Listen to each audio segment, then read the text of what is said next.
राधे राधे दोस्तों, आप सभी का स्वागत है मेरे यूट्यूब चैनल में। आज हम कार्तिक महात्म्य का 28वां अध्याय श्रवण करेंगे। धर्मदत्त ने पूछा, मैंने सुना है कि जय और विजय भी भगवान विष्णु के द्वारपाल हैं। उन्होंने पूर्व जन्म में ऐसा कौन सा पुण्य किया था जिससे वे भगवान के समान रूप धारण करके बैकुंठ के द्वारपाल हुए। दोनों पार्षदों ने कहा, ब्राह्मण पूर्व काल में तृणबिंदु की कन्या देवहूति के गर्भ से महर्षि कर्दम की दृष्टि मात्र से 2 पुत्र उत्पन्न हुए। उनमें से बड़ा का नाम जय और छोटा का नाम विजय हुआ। पीछे उसी देवहूति के गर्भ से योग धर्म के जानने वाले भगवान कपिल उत्पन्न हुए। जय और विजय सदा भगवान की भक्ति में तत्पर रहते थे। वे नित्य अष्टाक्षर मंत्र का जाप और वैष्णव व्रतों का पालन करते थे। एक समय राजा मरुत ने उन दोनों को अपने यज्ञ में बुलाया। वहाँ जय ब्रह्मा बनाए गए और विजय आचार्य। उन्होंने यज्ञ की संपूर्ण विधि पूर्ण की। यज्ञ के अंत में अभृदस्थान पश्चात राजा मरुत ने उन दोनों को बहुत धन दिया। धन लेकर दोनों भाई अपने आश्रम पर गए। वहाँ उस धन का विभाग करते समय दोनों में परस्पर लाग डांट पैदा हो गई। जय ने कहा, इस धन को बराबर बांट लिया जाए। विजय का कहना था, नहीं, जिसको जो मिला है वह उसी के पास रहे। तब जय ने क्रोध में आकर लोभी विजय को शाप दिया, तुम ग्रहण करके देते नहीं हो, इसलिए ग्राह अर्थात मगरमच्छ हो जाओ। जय के शाप को सुनकर विजय ने भी शाप दिया, तुमने मत से भ्रांत होकर शाप दिया है, इसलिए तुम मातंड अर्थात हाथी की योनि में जाओ। तत्पश्चात उन्होंने भगवान से शाप निवृत्ति के लिए प्रार्थना की। श्री भगवान ने कहा, तुम मेरे भक्त हो, तुम्हारा वचन कभी असत्य नहीं होगा। तुम दोनों अपने ही दिए हुए इन शापों को भोग कर फिर से मेरे धाम को प्राप्त हो गए। ऐसा कहकर विष्णु भगवान अंतर्ध्यान हो गए।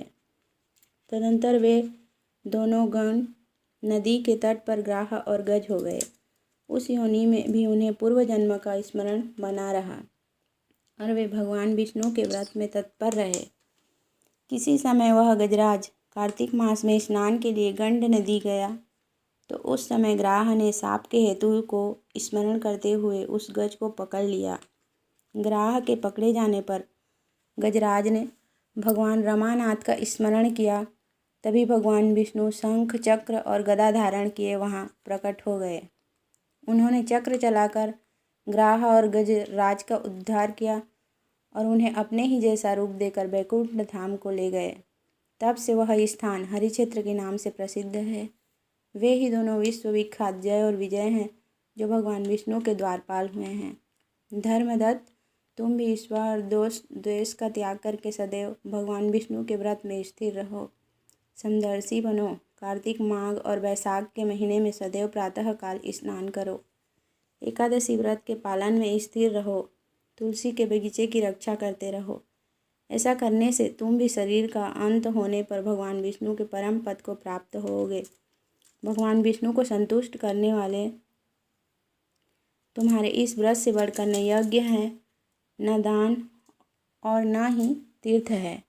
विप्रवर, तुम धन्य हो जिसके व्रत के आधे भाग का फल पाकर यह स्त्री हमारे द्वारा बैकुंठ धाम में ले जाई जा रही है।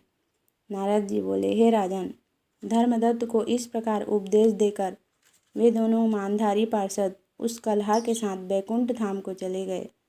धर्मदत्त जीवन भर भगवान के व्रत में स्थिर रहे और देहावसान के बाद उन्होंने अपनी दोनों स्त्रियों के साथ बैकुंठ धाम प्राप्त कर लिया।